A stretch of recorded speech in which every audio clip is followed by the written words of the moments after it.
صبح کی نرم دھوپ کھڑکی سے اندر آ رہی تھی۔ عائشہ نے آنکھیں کھولی تو دیوار پر لگی گھڑی 7 بجا رہی تھی۔ وہ جلدی سے اٹھی کیونکہ اس کی معلوم تھا کہ اس کی والدہ سائرہ بیگم ناشتے کی تیاری میں مصروف ہو گئی ہیں۔ عائشہ ایک متوسط طبقے سے تعلق رکھتی تھی۔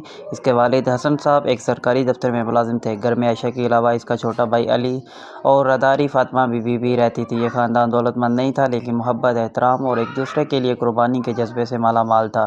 عائشہ کچن میں پہنچی تو سائرہ بیگم پراٹھے بنا رہی تھی۔ امی آپ مجھے جگا دیتی؟ عائشہ نے مسکراتے ہوئے کہا۔ بیٹا تم رات دیر تک پڑھتی رہی تھی اس لیے سوچا تھوڑی دیر آرام کر لو، سائرہ بیگم نے پیار سے جواب دیا۔ عائشہ یونیورسٹی میں آخری سال کی طالبہ تھی۔ اس کا خواب تھا کہ وہ تعلیم مکمل کر کے اپنے والدین کا سہارا بنے۔ ناشتے کی میز پر سب اکٹھے بیٹھے تھے۔ دادی ہمیشہ کی طرح نصیحتوں کا خزانہ لیے موجود تھی۔ آج کل کے بچے موبائل میں گم رہتے ہیں لیکن خاندان کے ساتھ بیٹھنے کا وقت نہیں نکالتے، دادی نے کہا۔ علی نے ہنستے ہوئے کہا، دادی میں تو روز آپ کے ساتھ چائے پیتا ہوں۔ سب ہنس پڑے۔ اسی دوران حسن صاحب کے چہرے پر فکر کے آثار نمایاں ہوئے۔ عائشہ نے محسوس کیا کہ ابو سب خیریت ہے؟ حسن صاحب نے گہری سانس لی۔ دفتر میں عملے کی کمی ہے، کام بڑھ گیا ہے، بس تھوڑا دباؤ ہے۔ عائشہ خاموش ہو گئی۔ وہ جانتی تھی کہ اس کے والد اپنے خاندان کے لیے دن رات محنت کرتے ہیں۔ وقت گزرتا گیا۔ ایک دن حسن صاحب گھر آئے تو غیر معمولی خاموشی تھی۔ کیا ہوا؟ سائرہ بیگم نے پریشانی سے پوچھا۔ محکمے میں تبدیلیاں ہو رہی ہیں، شاید مجھے قبل از وقت ریٹائرمنٹ لینی پڑے۔ گھر پر جیسے ہی خاموشی چھا گئی، علی نے دھیمی آواز میں پوچھا، ابو سب ٹھیک ہو جائے گا نا؟ حسن صاحب نے مسکراتے ہوئے کہا، اللہ پر بھروسہ رکھو بیٹا۔ مگر عائشہ نے پہلی بار اپنے مضبوط والد کی آنکھوں میں بے یقینی دیکھی۔ کچھ ہفتوں بعد حسن صاحب ریٹائر ہو گئے۔ آمدنی کا مستقل ذریعہ ختم ہو گیا۔ گھر کے اخراجات پورا کرنا مشکل ہونے لگے۔ ایک رات عائشہ نے اپنی والدہ کو لگاتے دیکھا۔ امی کیا مسئلہ ہے؟ سائرہ بیگم نے بس خرچہ زیادہ ہے اور آمدنی کم۔ عائشہ نے فیصلہ کر لیا کہ وہ ملازمت تلاش کرے گی۔ چند دن بعد اسے ایک اسکول میں تدریس کی نوکری مل گئی۔ جب اس نے یہ خبر گھر والوں کو دی تو سب خوش ہو گئے۔ بیٹا تمہیں اپنی پڑھائی بھی مکمل کرنی ہے، حسن صاحب نے کہا۔ ابو میں دونوں ذمہ داریاں نبھا لوں گی، عائشہ نے اعتماد سے جواب دیا۔ عائشہ کی زندگی بہت مصروف ہو گئی۔ صبح یونیورسٹی، دوپہر اسکول اور شام گھر کے کام۔ ایک دن وہ شدید تھکن کے باوجود دادی کے کمرے میں موجود تھی۔ دادی آج کوئی کہانی سنائے؟ فاطمہ بی بی نے مسکراتے ہوئے کہا، کہانیاں وہی اچھی لگتی ہیں جن میں خاندان ایک دوسرے کا ساتھ دیتا ہے۔ کیا ایسا حقیقت میں ہوتا ہے؟ ضرور ہوتا ہے بیٹی، مشکل وقت ہی بتاتا ہے کہ اپنا کون ہے۔ اسی دوران علی کے بورڈ کے امتحانات قریب آ گئے۔ وہ دباؤ کا شکار تھا۔ اگر میرے نمبر اچھے نہ آئے تو اس نے پریشانی سے کہا۔ عائشہ نے اسے سمجھایا، کامیابی صرف نمبروں کا نام نہیں، محنت کرنا تمہاری ذمہ داری ہے، نتیجہ اللہ کے ہاتھ میں ہے۔ علی نے بہن کی بات دل سے لگائی۔ چند ماہ بعد خوشی کی خبر آئی، علی نے بہترین نمبروں سے امتحان پاس کر لیا۔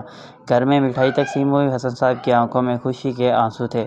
مجھے تم سب پر فخر ہے، انہوں نے کہا۔ زندگی معمول پر آنے لگی تھی کہ اچانک دادی کی طبیعت خراب ہو گئی۔ انہیں اسپتال لے جانا پڑا۔ ڈاکٹر نے کہا عمر زیادہ ہے، ان کی خاص دیکھ بھال کی ضرورت ہوگی۔ گھر کے تمام افراد نے مل کر دادی کی خدمت شروع کر دی۔ عائشہ رات کو ان کے پاس بیٹھتی۔ ایک دن دادی نے اس کا ہاتھ پکڑ لیا۔ بیٹی یاد رکھنا، خاندان کی اصل طاقت محبت اور معافی میں ہوتی ہے۔ عائشہ خاموشی سے سنتی رہی۔ کچھ عرصے بعد دادی کی طبیعت بہتر ہو گئی۔ گھر میں سکون لوٹ آیا مگر ایک نئی آزمائش ان کا انتظار کر رہی تھی۔ سائرہ بیگم کے بھائی اسلم ماموں کاروبار میں نقصان کی وجہ سے شدید پریشانی میں مبتلا تھے۔ حسن صاحب نے ان کی مدد کا فیصلہ کیا۔ عائشہ نے حیرت سے پوچھا، ابو ہمارے اپنے حالات بھی آسان نہیں؟ حسن صاحب نے نرمی سے کہا، بیٹا مشکل وقت میں اپنے ہی کام آتے ہیں۔ اسلم ماموں کچھ عرصے کے لیے ان کے گھر گئے۔ شروع میں سب کچھ ٹھیک رہا مگر جلد ہی معاملات متاثر ہونے لگے۔ علی کو اپنا کمرہ بانٹنا پڑا۔ عائشہ کے لیے خاموشی ماحول میں پڑھنا مشکل ہو گیا۔ ایک دن علی نے غصے میں کہا، ہمیشہ ہمیں قربانی کیوں دینی پڑتی ہے؟ حسن صاحب نے اسے اپنے پاس بٹھایا۔ بیٹا اگر آج ہم کسی کا سہارا بن سکتے ہیں تو یہ اللہ کی نعمت ہے۔ علی خاموش ہو گیا۔ چند ماہ بعد اسلم ماموں کو نئی ملازمت مل گئی۔ انہوں نے رخصت ہوتے ہوئے وقت کہا، میں کبھی آپ لوگوں کا احسان نہیں بھولوں گا۔ حسن صاحب نے مسکرا کر جواب دیا، یہ احسان نہیں ہے، رشتہ داری کا حق ہے۔ وقت کے ساتھ عائشہ نے اپنی تعلیم مکمل کی۔ اسے ایک اچھی کمپنی میں ملازمت مل گئی۔ گھر میں خوشی کی لہریں دوڑ گئی۔ سائرہ بیگم نے شکرانے کے نفل ادا کیے۔ ایک شام عائشہ کی ایک سہیلی اپنے بھائی حمزہ کے ساتھ گھر آئی۔ حمزہ ایک شریف اور ذمہ دار نوجوان تھا۔ رفتہ رفتہ دونوں خاندانوں میں تعلقات بڑھنے لگے۔ کچھ عرصے بعد حمزہ کے والدین نے عائشہ کے لیے رشتہ بھیج دیا۔ عائشہ پریشان تھی، وہ اپنے خاندان کو چھوڑنے کے تصور سے اداس ہو جاتی۔ سائرہ بیگم نے اسے گلے لگایا، بیٹی شادی زندگی کا حصہ ہے مگر یاد رکھنا بیٹیاں کبھی اپنے ماں باپ سے دور نہیں ہوتی۔ نکاح کا دن آ پہنچا۔ سادگی سے تقریب منعقد ہوئی۔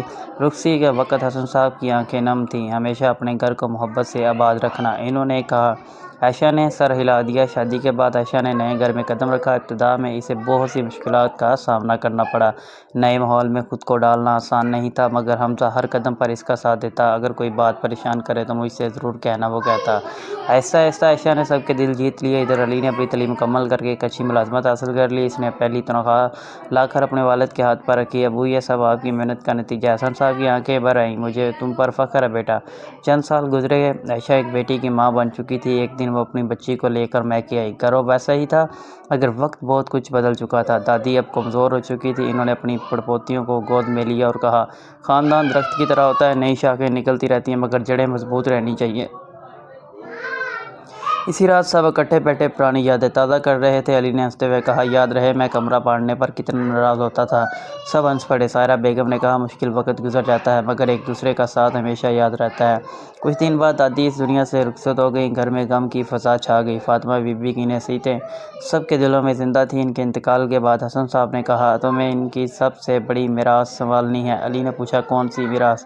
محبت، احترام اور خاندان کو جوڑے رکھنے کی خواہش۔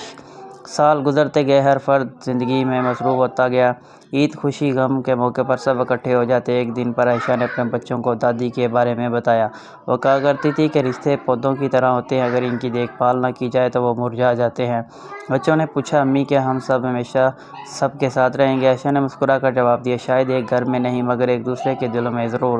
ایک شام حسن صاحب صحن میں بیٹھے تھے۔ علی ان کے پاس آیا، ابو، آپ نے کبھی اپنے لیے کچھ کیوں نہیں سوچا؟ حسن صاحب نے آسمان کی طرف دیکھتے ہوئے کہا، جب تم لوگ خوش ہوتے ہو تو مجھے اپنی ہر قربانی کا صلہ مل جاتا ہے۔ علی نے اپنے والد کا ہاتھ تھام لیا۔ آپ نے ہمیں سکھایا کہ خاندان صرف خوشی کا خون کا رشتہ نہیں، بلکہ ذمہ داری، محبت اور احسان کا نام ہے۔ کچھ عرصے بعد عائشہ نے اپنے بچوں کے ساتھ خاندان کی پرانی تصویریں دیکھی۔ ہر تصویر ایک کہانی سناتی تھی، کہیں دادی کی مسکراہٹ تھی، کہیں والدین کی قربانی، کہیں بہن بھائیوں کی شرارتیں۔ عائشہ نے محسوس کیا کہ اصل خوشی دولت، شہرت یا آسائش میں نہیں، بلکہ ان لوگوں کے ساتھ جڑی ہوتی ہے جو ہر حال میں آپ کے ساتھ کھڑے رہتے ہیں۔ زندگی میں مشکلات آئیں، آزمائش آئیں، آنسو بھی آئیں اور خوشیاں بھی، مگر اس خاندان نے ایک بات کبھی نہیں چھوڑی، ایک دوسرے کا ساتھ۔ انہوں نے سیکھ لیا تھا کہ اگر گھر میں محبت، احترام اور اعتماد موجود ہو تو ہر مشکل آسان ہو جاتی ہے۔ ایک دن سب افراد ایک ہی دسترخوان پر جمع تھے۔ حسن صاحب نے اپنے پوتے پوتیوں کو دیکھا اور مسکراتے ہوئے کہا، اگر تم زندگی میں کامیاب ہونا چاہتے ہو تو اپنے خاندان کی قدر کرنا سیکھو۔ کیونکہ دادا ابو؟ ایک بچے نے پوچھا۔ انہوں نے جواب دیا، کیونکہ دنیا کی ہر دولت ختم ہو سکتی ہے، مگر سچے رشتوں کی دولت انسان کو کبھی تنہا نہیں ہونے دیتی۔ گھر میں کہکوں کی آواز گونجی۔ عائشہ نے اپنے والد کی طرف دیکھا اور دل ہی دل میں شکر ادا کیا۔ اس نے سوچا کہ اگر زندگی نے انہیں بہت سے امتحان